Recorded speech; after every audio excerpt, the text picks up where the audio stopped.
Mesdames, Messieurs, bonsoir. Spécial entretien tout à l'heure à suivre. Pas de surprise. La Cour constitutionnelle a confirmé ce dimanche la victoire du président sortant Faure Gnassingbé au scrutin du 25 avril dernier. Le candidat Wili recueille 58,77% des suffrages exprimés contre 35,18% pour Jean-Pierre Fabre de Cap 2015. Les trois autres candidats arrivent loin derrière.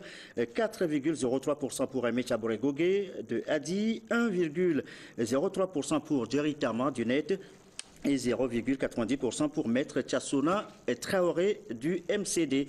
Des scores obtenus donc à l'issue d'une élection présidentielle jugée crédible, libre et transparente par les Nations Unies, un constat partagé par les autres observateurs et des diplomates présents à Lomé. Dans l'opposition, par contre, on parle de nombreuses irrégularités de bourrage d'urnes, d'achat de conscience des votants, plus nombreux que les inscrits, une pléthore de procurations, des griefs donc dénoncés par l'opposition CAP 2015, notamment dont son candidat Jean-Pierre Fabre ne reconnaît pas les chiffres publiés par la CENI, la Commission électorale nationale indépendante. Pour en parler justement dans cet entretien spécial, je reçois Christian Trimois, secrétaire d'État chargé des relations avec les institutions de la République. Monsieur Trimois, bonsoir. Bonsoir.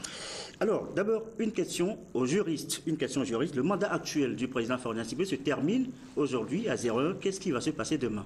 Alors demain, conformément à notre constitution, l'article 64 de la Constitution togolaise dispose que le nouveau président élu, avant de prendre fonction, prête serment devant la Cour constitutionnelle dans une audience solennelle.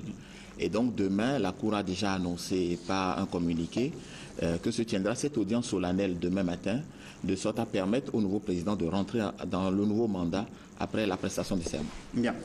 Voilà, nous le disions au sommaire tout à l'heure, la Cour constitutionnelle a donc proclamé les résultats définitifs de l'élection présidentielle. On connaît donc le vainqueur, on connaît les différents scores réalisés par les différents candidats, mais il demeure toujours ce débat sur la proclamation des résultats au niveau de la CENI, les résultats provisoires, une proclamation qui serait entachée d'erreurs. D'ailleurs, en direct, on l'a suivi. Le président Tafa Tabiou a promis de corriger certains chiffres. Comment cela s'est fait finalement? Alors, il faut rappeler que le soir de la proclamation provisoire des résultats, il s'est quand même passé un incident. Et je crois que cet incident compte pour beaucoup, éventuellement dans les erreurs de lecture que le président Tabiou malheureusement a pu commettre. Le président Tabiou a été agressé par son vice-président, M. Francis Pedro Amouzou. On va rétablir rapidement. On va revenir là-dessus. On va rétablir rapidement. Oui, allez-y, il semble. Donc ce soir, juste après l'audience que leur a accordée le président à l'exercice de la CEDEAO, accompagné du président, du chef de l'État ivoirien, son Excellence Alassane Ouattara, le bureau de la CENI a décidé de proclamer les résultats. En réalité, il faut bien rappeler que ce bureau c'est le chef de l'État en exercice de la CEDEAO qui leur a demandé de proclamer les résultats qu'ils avaient déjà en totalité entre leurs mains. Et ça, c'est un point fondamental parce que nous avons souvent entendu dire que la commission électorale était encore en délibération sur une partie des résultats. Donc, la commission avait déjà la totalité des résultats. Elle organisait effectivement un débat, un échange avec les présidents, les vice-présidents et le rapporteur de chaque CELI pour être éclairés sur les conditions dans lesquelles les votes se sont passés dans chaque CELI, dans le ressort de chaque CELI. Et il semble que ce débat, c'était au cours d'une plénière. C'était au cours d'une plénière. A convoqué, mais au même moment, il s'est retrouvé à la télévision pour proclamer. Non, ce n'est pas exact. Il faut véritablement que nous puissions démentir ces choses-là, parce que je crois que ceux qui contestent ces résultats sont en train de faire de la désinformation, essayent de pousser nos compatriotes à une réaction violente en racontant des choses qui sont complètement inexactes. J'y étais, on ne me l'a pas compté, beaucoup d'autres y étaient comme moi et ont assisté de bout en bout au travail de la CENI. Ce soir, ce qui s'est produit est très simple.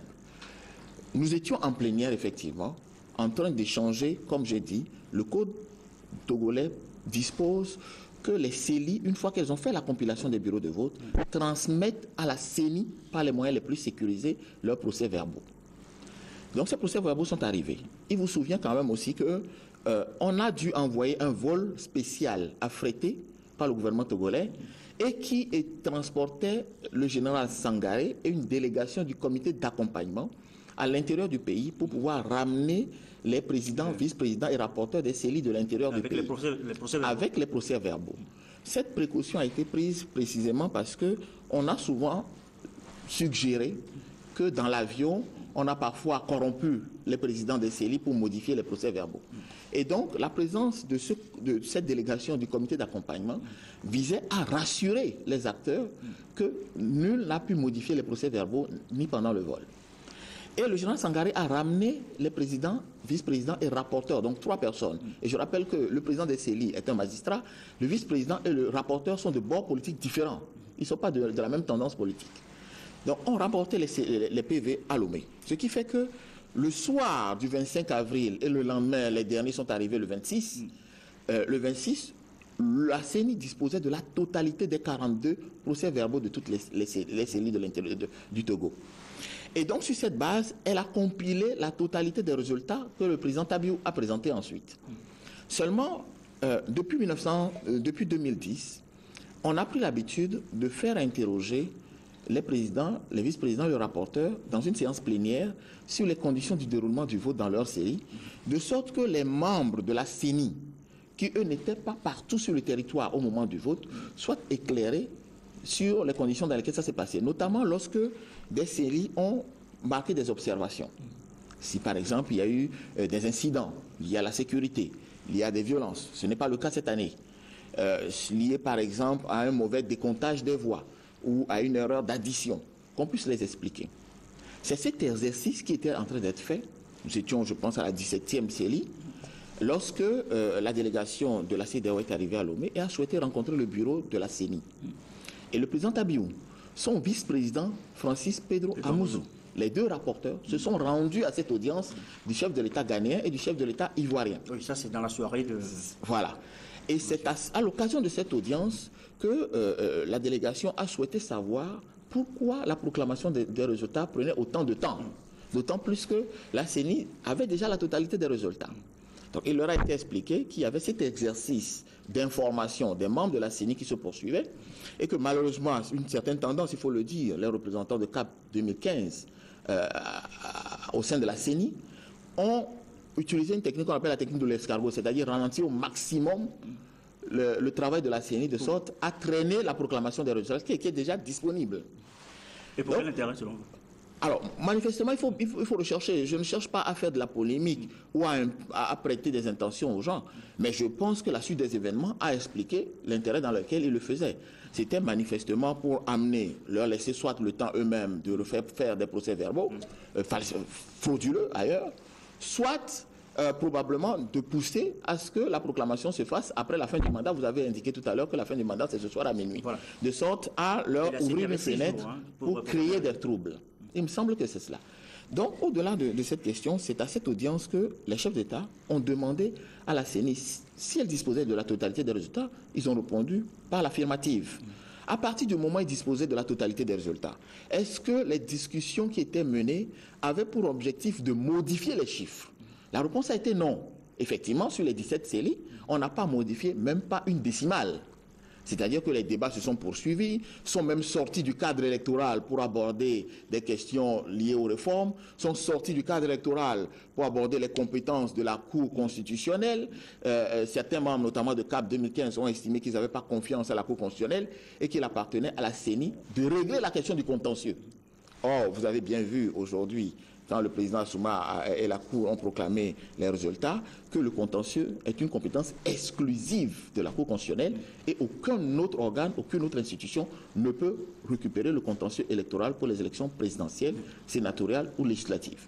Donc c'est sur ces entrefaits que le président Tabiou, à la sortie de l'audience, a annoncé qu'il leur a été demandé de proclamer les résultats qui étaient en leur possession.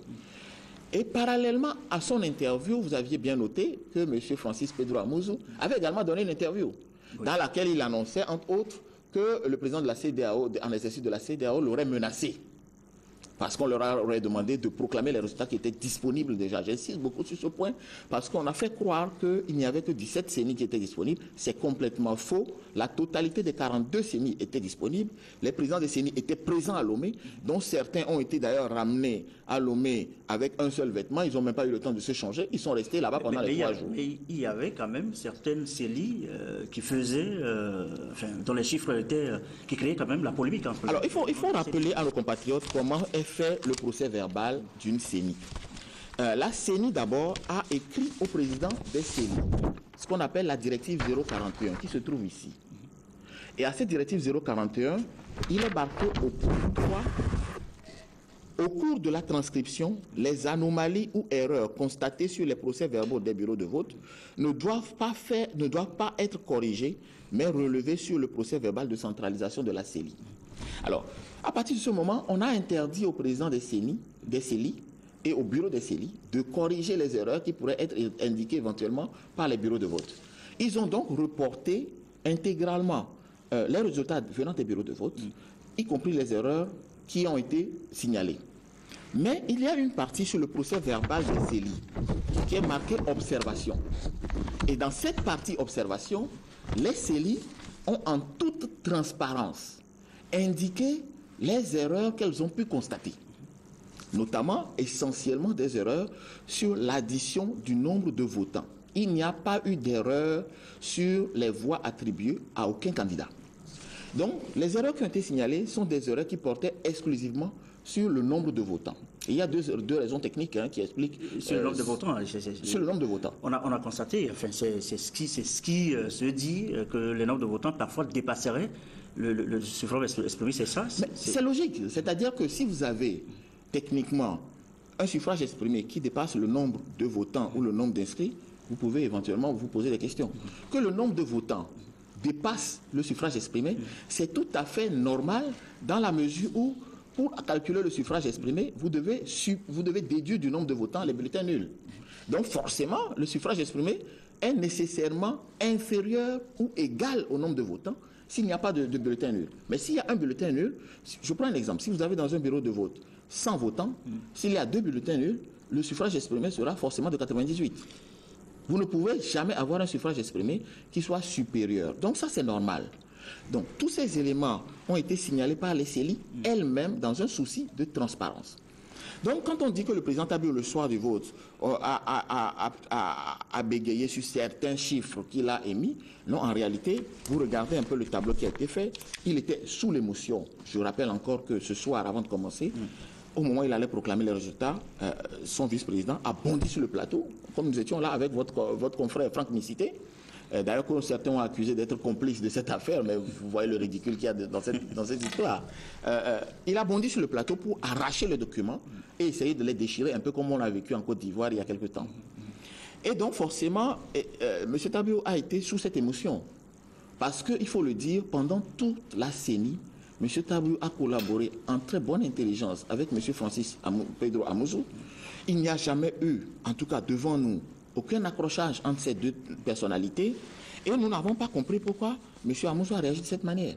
Donc forcément, au moment de la lecture par la suite, étant toujours sous l'émotion de cette agression qu'il a subie, et avec le petit caractère, mais ça il faut l'indiquer à nos compatriotes pour qu'ils voient. Voilà le tableau de proclamation de la CENI. Si vous regardez en grand, vous verrez que le cadre, les colonnes et les cadres sont tout petits. Et M. Tabu porte des lunettes. Donc forcément, sous cet angle-là, sous l'émotion, la fatigue des 3 jours d'insomnie, parce qu'ils ont quand même passé 3 jours sans dormir, à travailler sur cette question, il est évident que la lecture n'est plus tout à fait aisée.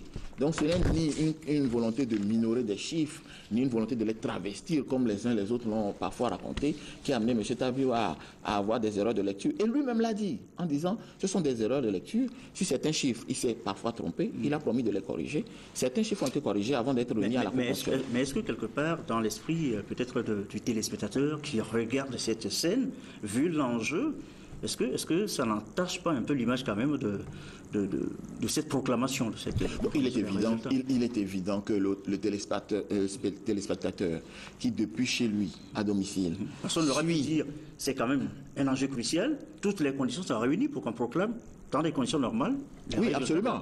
Absolument. Mais je vous dis, si aujourd'hui, vous avez un de vos collaborateurs qui bondit tout à l'heure sur le plateau et que vous devez poursuivre votre émission, M. Deveau, je ne suis pas certain que vous faites dans la même sérénité. Donc, et je dis très bien que Franck Nicité était sur le témoin, c'est lui qui a demandé de couper les caméras. On l'a accusé d'avoir été même complice de cette affaire et vous savez très bien que c'est complètement faux. Non, je voudrais simplement dire qu'il est vrai que la lecture erratique qui a été faite par le président Tabiou, pour les téléspectateurs qui n'ont pas suivi la scène, peut être un peu déstabilisante. Mais je rassure les uns les autres que ce n'est ni une volonté de corriger en direct. Mais vous imaginez bien qu'un président de la CENI, s'il veut tricher, ce n'est pas en direct qu'il corrige les chiffres en les lisant. Ou il les corrige avant, il a un secrétariat. Il a des gens qui ont travaillé là-dessus. S'il faut tricher, il les corrige proprement avant de venir. Ce n'est pas sur le plateau qu'il va commencer à modifier les suffrages des uns des autres. Jean-Pierre Fabre. Pour terminer simplement sur cette question, donc je crois qu'il faut dédouaner complètement le président Tabiou sur la lecture qui a été faite. C'est vrai qu'elle est malheureuse, mais on ne peut pas conclure de là qu'il a fait, parce que nous qui étions dans la salle, les observateurs internationaux qui étaient dans la salle ont bien compris qu'est-ce qui a amené le président Tabiou à avoir cette émotion dans la lecture de ces chiffres. Jean-Pierre Fabre aurait écrit au président Tabiou justement demandant l'annulation de certains résultats dans certains bureaux de vote soupçonnés de comporter des irrégularités. Qu'est-ce qui a été fait à ce niveau précisément? Est-ce que ces chiffres ont été corrigés? Quelle suite a été donnée à cette correspondance du candidat de CAP 2015? Alors, je ne sais pas encore quelle suite le président Tabiou a donnée, puisque je ne suis pas membre de la CENI. En revanche, j'ai assisté à l'incident.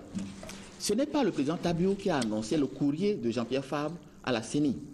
C'est M. Atanti, qui est membre de la CENI. Un courrier a été adressé à la CENI. Dans la procédure de la CENI, quand un courrier arrive de cette nature, le président le distribue à tous les membres de la CENI. Ils en prennent connaissance et ensuite ça fait l'objet d'une discussion avant d'établir les éléments de réponse à celui qui est, quel que soit celui qui écrit le courrier. Précisément sur cette question, le candidat Jean-Pierre Fabre a écrit à la CENI pour protester contre le décompte des voix dans un bureau de vote de Dangpen. C'est dans le bureau de vote EPP et Pétab. Je rappelle qu'à Dangpen, il y a 201 bureaux de vote et c'est un seul bureau de vote qui a fait l'objet de cette contestation. Et dans ce courrier, tel que présenté par M. Atanti pendant cette plénière, il évoquait le fait qu'on aurait attribué au président Faure, au candidat Faure Nanya Singbe, plus de 350 et quelques voix, et qu'on aurait donné à Jean-Pierre Fabre 20 voix, alors que dans l'urne, il ne se trouvait aucun bulletin voté Jean-Pierre Fabre. Or, M. Janson Deveau, j'ai ici devant moi le procès verbal de ce bureau de vote, et vous pouvez lire à l'attention de nos, signé par tous les membres du bureau de vote, vous pouvez lire à l'attention de nos téléspectateurs que M. Jean-Pierre Fabre a bien obtenu 20 voix, voilà, 20 et que le candidat Faure Nanya Singbe en a obtenu 172. Tout à fait. 172. Pour un total d'électeurs dans ce bureau de vote qui est de 211. Alors, quand vous regardez ce procès verbal qui a été fait, il n'est pas très bien visible à l'écran, mais en tout cas, vous pouvez attester que vous l'avez bien vu à nos téléspectateurs et que vous l'avez lu en particulier. Vous regardez qu'il y a 211 électeurs et dans ce bureau de vote, il a été noté une particularité, c'est que dans l'urne, on a retrouvé 17 spécimens de vote. Voilà, justement, il y a cette affaire-là. Alors, les 17 spécimens de vote, c'est les spécimens tels que nous l'avons utilisés pendant la campagne électorale pour indiquer comment il fallait voter. C'est ce document-là. Alors, jusqu'à aujourd'hui, personne ne s'explique comment ces 17 spécimens de vote sont arrivés dans l'urne de ce même bureau de vote. Mais vous noterez que sur les 201 bureaux de vote de Dangpen, c'est le même bureau de vote qui cumule à la fois les 17 spécimens retrouvés dans l'urne et dans lesquels les membres de CAP 2015 contestent les 20 voix attribuées à leur candidat au motif que leur candidat n'aurait rien obtenu dans ce bureau de vote. Bon, les 17, je vais terminer juste là-dessus, les 17 spécimens de bureaux de vote, de bulletins retrouvés ont été déclarés par le bureau de vote nul. Donc quand vous avez 211, vous enlevez 17 bulletins déclarés nuls, vous retrouvez donc 194. Sur les 194, vous en avez 172 pour le président Faure, 20 pour le président, pour le candidat Fabre, et puis vous en avez deux autres candidats qui se partagent une voix et l'autre en a 0. Donc vous avez les 194, le compte y est. Donc la Cour constitutionnelle, par exemple, aujourd'hui, a vérifié sur le rapport de la CENI, et cet élément, j'insiste là-dessus, c'est la CELI de Dangpen qui a d'abord signalé avant que M. Atanti ne soulève le problème. Donc la Cour constitutionnelle, en tirant en conséquence, a confirmé que les 17 spécimens retrouvés ont bien été déclarés nuls. Donc, et n'ont bénéficié à aucun candidat. Donc, dans Pétab, les résultats ont été validés simplement parce que, à part les 17 spécimens, les contestations qu'ont évoqué le président, dans le courrier qui a été adressé au président de la CENI, ne sont pas valables. Et sur ce point, je voudrais juste préciser qu'en écrivant au président de la CENI, c'était un élément de contentieux qui a été ouvert. Mais la CENI n'est pas compétente pour régler le contentieux. S'il y avait une contestation à faire, c'est devant la Cour constitutionnelle que ce courrier aurait dû être... C'est à la Cour constitutionnelle que ce courrier aurait dû être envoyé. Il a été envoyé à la CENI. La CENI n'a même pas eu le temps véritablement de distribuer selon sa procédure habituelle quand M. Atanti de l'ANC en a fait cas. Vous évoquez donc le cas de Dankmen. Il y a aussi un autre cas qui surgit, le cas de la Bina, dont on parle beaucoup. Il y a même AV, on en parle très peu. Il y a quand même eu des erreurs là-bas. Alors, Qu'est-ce qui s'est passé? Sur la Bina, parce que c'est vrai, c'est le cas emblématique que l'opposition a beaucoup utilisé dans sa communication. Mais je pense sérieusement qu'il faut le voir. En plus, ils évoquent le cas de la Bina, peut-être parce qu'ils savent que cette préfecture a été celle qui a été la plus votante pour le candidat fort. Et c'est celle qui a le plus grand taux de participation, c'est celle qui a également le plus grand score en faveur du candidat fort. Il a obtenu 93 voilà, %. Le président Faure a obtenu 93%. Contre 5,21% pour Jean-Pierre Fabre. Dans la Bina, il n'y a qu'un petit problème qui s'est posé, c'est une petite erreur d'addition.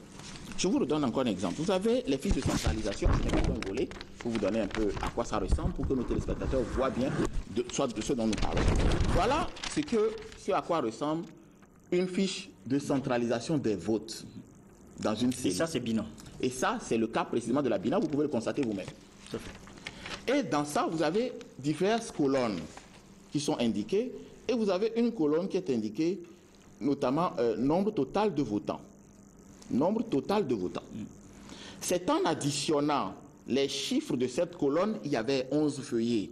Dans le cas de la Bina, ça c'était qu'un feuillet. Hein. J'ai pris l'exemple d'un feuillet pour pouvoir expliquer à nos téléspectateurs. C'est dans cette colonne, en additionnant les chiffres de cette colonne, nombre total de votants, puisque le nombre total est fait par CRV. Et vous mettez la totalité des CRV. Tous ces chiffres sont exacts. C'est en additionnant ces chiffres qu'il est intervenu une erreur de calcul très simple et bête. C'est-à-dire, celui qui tenait la calculatrice, un autre lui dictait les chiffres, il les additionnait les uns après les autres, a probablement dû... Mais après, il n'y a pas de vérification. Il y a une vérification qui doit... Il y a une vérification qui doit se faire. Et je dois rappeler quand même que, en toute honnêteté, c'est la CENI Bina qui elle-même a expliqué au départ que pendant l'addition, il n'arrivait pas à retrouver un certain écart. Et quand vous regardez le PV de la Bina, vous voyez que ça a été mentionné. Et donc, c'est à la recherche de cet écart que nous avons découvert que c'est un problème d'addition qui s'est projeté dans la CENI. Et vous verrez qu'aujourd'hui, dans les résultats proclamés par la Cour constitutionnelle, par exemple, la CENI, elle avait proclamé nombre de votants, 41 357 dans la Bina, et vous verrez que la Cour constitutionnelle a rectifié le chiffre en refaisant elle-même les calculs tels que prévus, et aujourd'hui nous tombons à 40 354 votants. Donc le problème est un problème de nombre de votants, une fois de plus, et pas de nombre de voix. Les nombres de voix étant celles qui ont été attribuées à chaque candidat. Quand vous les additionnez, vous trouvez les 39 354 voix, 39 525 voix, et ce qui correspond au suffrage exprimé. Puisque vous avez 40 354 qui sont le nombre de votants, et vous soustrayez les 829 bulletins nuls qui ont été découverts dans la Bina, et puis vous retrouvez le chiffre. Donc ce n'est qu'un problème de pure addition arithmétique.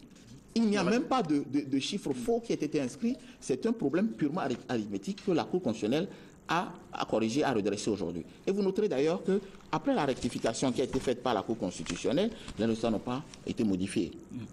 Donc, on revient toujours au même résultat, c'est-à-dire que le président Faure s'en sort avec 36 000 et poussières, et le candidat de l'ANC du CAP 2015 s'en sort avec 2060, si mes souvenirs sont bons. Voilà, et justement, ces erreurs arithmétiques ou techniques, pour le candidat Jean-Pierre Fabre entache quand même la crédibilité donc, du scrutin, il dénonce donc des irrégularités, mais curieusement, il ne fait pas de recours devant la Cour constitutionnelle. Il dit ne pas avoir confiance à cette Cour constitutionnelle.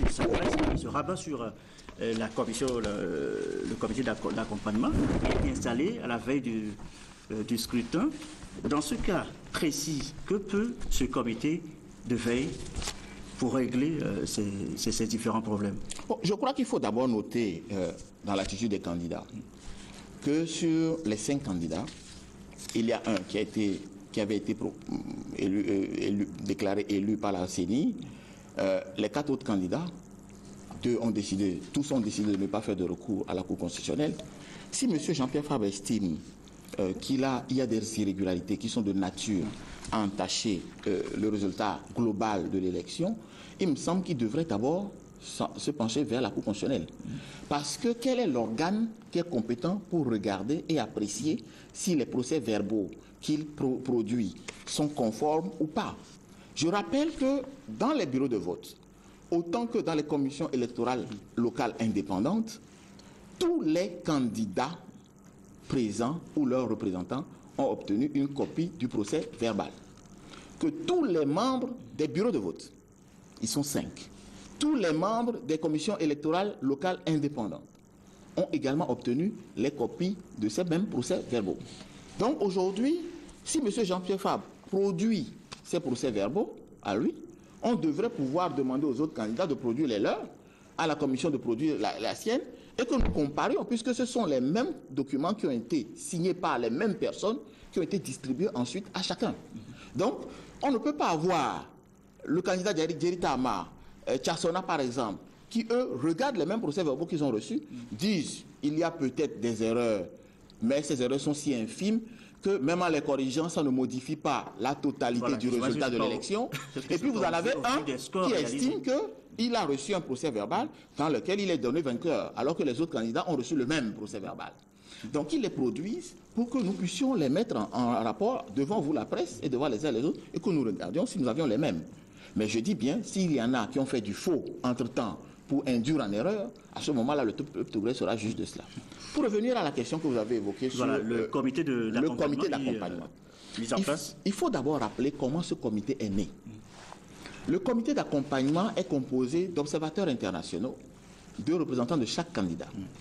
Il a été mis en place la veille de l'élection. Vous vous rappelez qu'on a fait un engagement que tous les candidats ont signé. Il y a eu un accord sur la problématique du logiciel Success, qui était programmé initialement pour permettre la transmission des résultats et la proclamation rapide des résultats, en même temps qu'il permettait de régler un certain nombre de problèmes statistiques, de signaler les dysfonctionnements qui apparaissaient dans les bureaux de vote et aussi dans les différentes commissions électorales locales indépendantes, de sorte à permettre à la CENI de disposer de ces informations pour améliorer les scrutins futurs, en même temps qu'il lui permettait de proclamer rapidement les résultats de l'élection.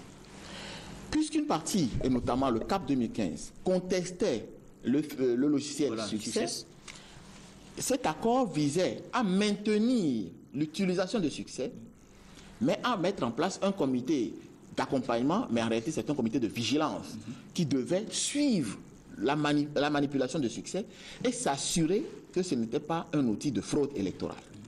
Donc le comité d'accompagnement, son nom le dit bien, c'était un comité d'accompagnement de la mise en œuvre de Success. Et ils n'avaient pas d'autre mission que ça. Donc, dans ce cas de figure, rien n'est espéré de ce comité. En réalité, ce comité aurait dû s'occuper de Succès. Mais comme je vous ai dit, les CELI ayant ramené leurs procès-verbaux à Lomé, avec l'accompagnement de ce comité qui est allé chercher les présidents des CELI et le vice-président et le rapporteur, la CENI a commencé à travailler directement sur les procès-verbaux.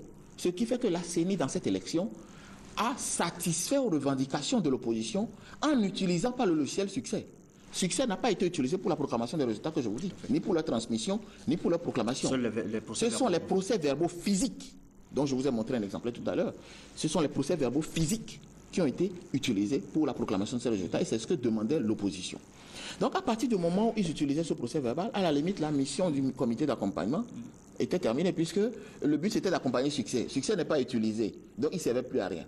En revanche, le comité a quand même été maintenu pour accompagner les travaux de la CENI. Ils ont participé à l'ensemble des travaux de la CENI.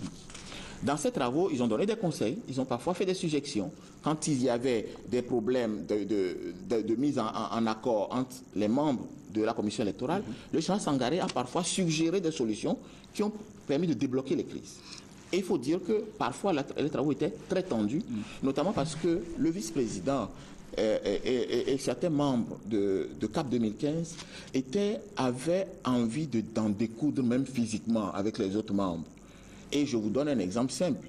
Si M. Koulani Henry ne maîtrisait pas ses nerfs, il me semble que vous auriez très bien appris qu'à la CENI, les gens se sont bagarrés. On est arrivé au bord de la bagarre et un certain nombre de membres de la CENI, en tout responsable, ont pu se maîtriser. Mais les agressions verbales ont été permanentes pendant ces travaux, venant, et je le dis très franchement, je le dis devant vos caméras, à l'attention de nos compatriotes, si quelqu'un me contredit, qui vienne m'attaquer là-dessus, et venant exclusivement du camp des représentants de CAP 2015, qui ont menacé en citant, je cite, et je mets bien les guillemets, le pays, nous allons le mettre à feu et à sang. À plusieurs reprises. Nous l'avons entendu plus d'une douzaine de fois. Et le général Sangaré qui... Le général Sangaré a assisté à toutes ces scènes. À toutes ces scènes. Il est vrai que le soir de la proclamation des résultats par le président Tabiou et l'ensemble de la CENI présente, le général Sangaré s'est excusé. Mais les autres membres du comité d'accompagnement étaient là. Il s'est excusé pour des raisons personnelles. Le général Sangaré n'a jamais dit à personne qui protestait contre ceci ou cela. Il ne faut pas qu'on lui prête des intentions. Il s'est retiré le soir, voilà, effectivement, dans son hôtel. Il semble justement qu'à un moment donné, qu'il ait tourné un peu le dos, je le dis comme ça, au processus électoral, énervé. Non, non, ça je le dément complètement. Je pense que nous avons le BRAO qui est à Lomé, le bureau régional de l'OIF qui emploie le général Sangaré. Il me semble qu'on peut leur tendre le micro pour savoir si le général Sangaré a jamais eu une attitude de ce type. Il n'a jamais eu une attitude de ce type. Je vous donne même un exemple. Nous avons fait venir le général Sangaré à 3 h du matin à la CENI parce qu'à un moment donné, M. Pedro était dans un état physique incontrôlable que le seul que nous avons pu appeler de son hôtel pour venir le calmer, c'était le général Sangaré. Il s'est déplacé à 3 h du matin pour venir à la CENI. On ne peut pas prêter au général Sangaré ce genre d'intention. Il me semble que le général Sangaré a montré beaucoup de bonne volonté et chaque fois qu'il avait quelque chose à dire, il n'a pas scié pour le dire. Quand il nous a dit, il nous a fait des recommandations sur le fichier électoral, il les a fait en toute lucidité et en toute conscience. S'il protestait contre ce processus électoral, ce n'est d'ailleurs pas lui qui aurait pris la parole, c'est son employeur, l'Organisation internationale de la francophonie, qui aurait fait un communiqué pour protester. Mais vous avez très bien vu que tout le monde a félicité le processus qui a été fait au Togo, et même l'OIF n'a pas émis de réserve sur cette question-là. L'affaire des doublons a aussi surgi pendant les travaux de la CENI. Ce fichier électoral très contesté qui a fait venir l'OIF justement pour travailler sur le fichier. Est-ce que ce fichier a été vraiment bien toiletté avant ce scrutin? Bon, je pense que le fichier électoral qui a servi à cette élection, les uns les autres ont utilisé l'expression, c'est un fichier qui est crédible et qui a été accepté par toutes les parties. Il faut rappeler que, vous avez utilisé l'expression toilettage du fichier électoral, a été fait par les experts de l'OIF en présence des techniciens de chaque candidat, y compris ceux de CAP 2015, ceux du président Faure et ceux des autres candidats.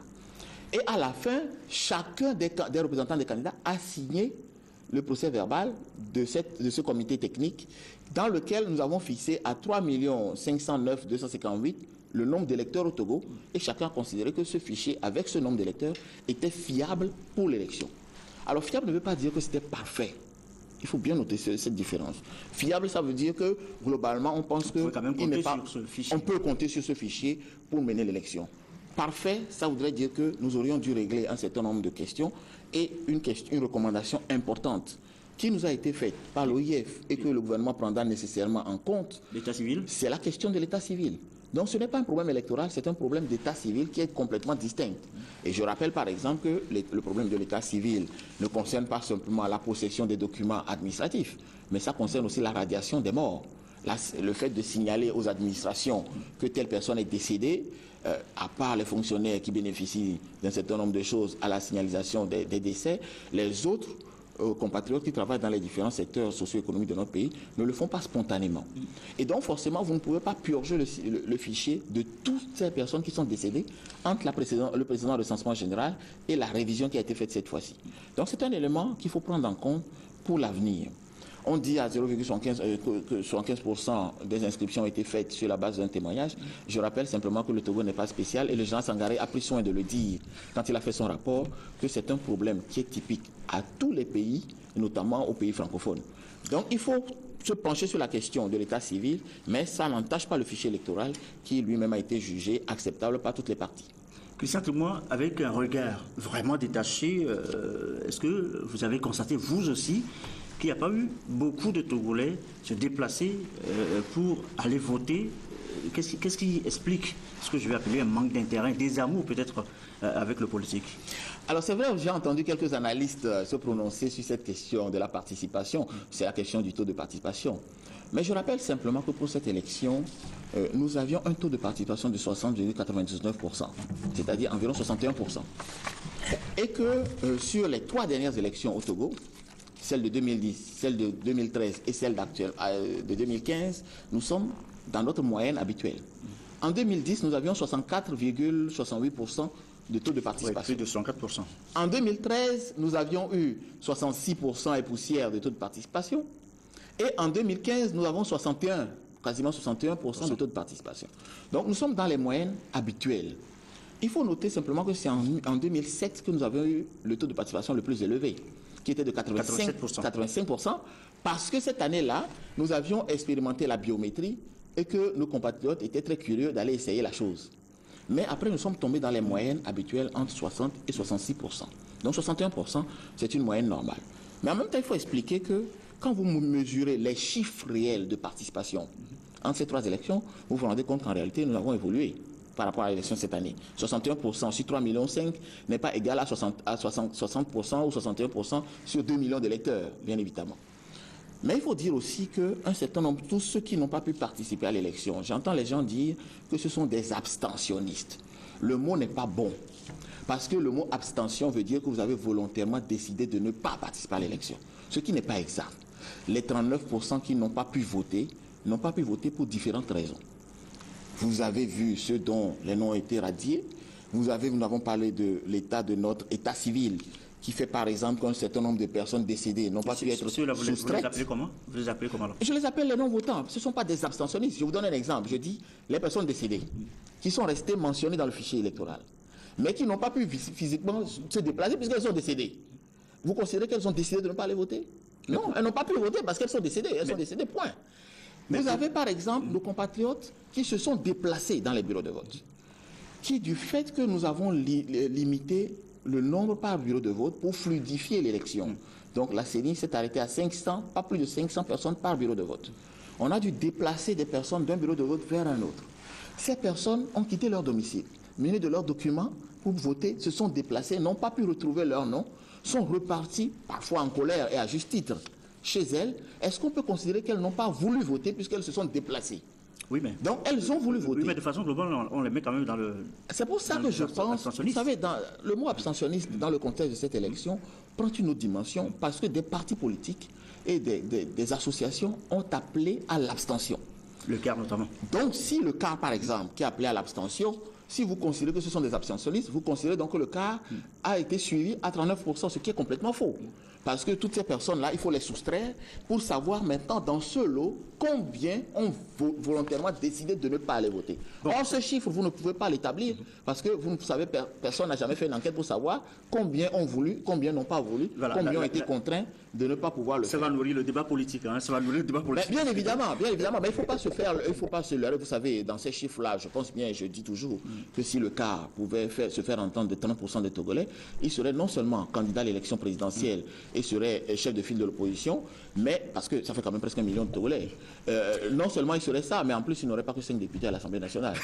Bien, on va clore cet entretien. Christian Tremois, notre mandat commence demain pour le président de la République, Faure Gnassingbe, l'ancien nouveau président, va prêter donc serment demain. Est-ce aussi en même temps l'investiture? Non, ce n'est pas l'investiture. Parce que le mot investiture dans notre contexte, en réalité, juridiquement, pour parler très franchement, juridiquement, ça n'existe pas. Nous avons dans notre pratique togolaise une prestation de serment à l'article 64 de la Constitution qui marque l'entrée en fonction. Donc, avant l'entrée en fonction, le président prête serment. C'est la formalité juridique qui est imposée par la Constitution. Maintenant, d'un point de vue politique et protocolaire, on peut organiser parallèlement à la prestation de serment une cérémonie officielle consacrant le début du mandat. Ce n'est pas une obligation juridique, j'insiste là-dessus, c'est une démarche protocolaire qui a un caractère festif, qui a un caractère qui est un signal politique qui est donné qu'une nouvelle ère commence avec un chef d'État qui recommence une nouvelle période de confiance avec son peuple. Mais la formalité juridique, c'est la prestation du serment et c'est celle qui doit se dérouler demain. Ce qui fait que là, c'est là aussi cette prestation du serment qui permet de décompter le mandat. Et vous avez vu que la Cour constitutionnelle, quand elle nous avait indiqué que ce serait ce soir à minuit que le mandat s'achèverait, a commencé à compter le mandat à partir de la date de prestation de serment. Donc, pour la cérémonie de demain est une cérémonie fondamentale parce que c'est elle qui marque le début du mandat et qui lance le chronomètre pour pouvoir calculer la prochaine élection, la prochaine fin de mandat et toutes les démarches qui doivent se faire en fin de mandat. En revanche, la cérémonie dite d'investiture, dans notre contexte togolais, ce n'est qu'une cérémonie politique et protocolaire. Voilà, on peut dire un peu folklorique, festive, etc. Mais elle n'est pas prévue par les textes, elle n'est pas interdite non plus. Hein. Donc ça voudrait dire qu'on peut très bien le faire ou ne pas le faire. À mon avis, après, c'est le candidat le président élu qui choisit de marquer son mandat de telle ou de telle manière. Ça, ce n'est plus une question juridique, si vous voulez. Donc, il n'y a pas d'obligation, il n'y a pas de date là-dessus. À mon avis, ça se fera. Simplement parce que vous voyez, la Cour a proclamé aujourd'hui, si vous devez inviter des chefs d'État étrangers, par exemple, pour la cérémonie de demain, c'est un peu juste. Donc, il est de bon ton qu'on organise une cérémonie postérieurement à la prestation de serment pour faire participer l'ensemble de la communauté internationale à cet événement marquant le début d'un mandat. Merci beaucoup Christian Trimouin. Je rappelle que vous êtes le secrétaire d'État chargé des relations avec les institutions. Merci pour ces précisions. On espère entendre d'autres sons de cloche également dans les prochains jours, toujours donc sur ces débats qui nourrit un peu le débat politique aujourd'hui donc chez nous au Togo. C'est pratiquement la fin de cet entretien un peu spécial qui marque aussi un peu la fin du processus électoral. Vous savez que le président Faure Gnassingbé a été confirmé aujourd'hui, conforté donc dans sa victoire à l'élection présidentielle du 25 avril prochain. Demain, il va prêter donc serment avec un nouveau mandat qui commence. Merci à tous et à chacun. Très bonne fin de soirée chez vous.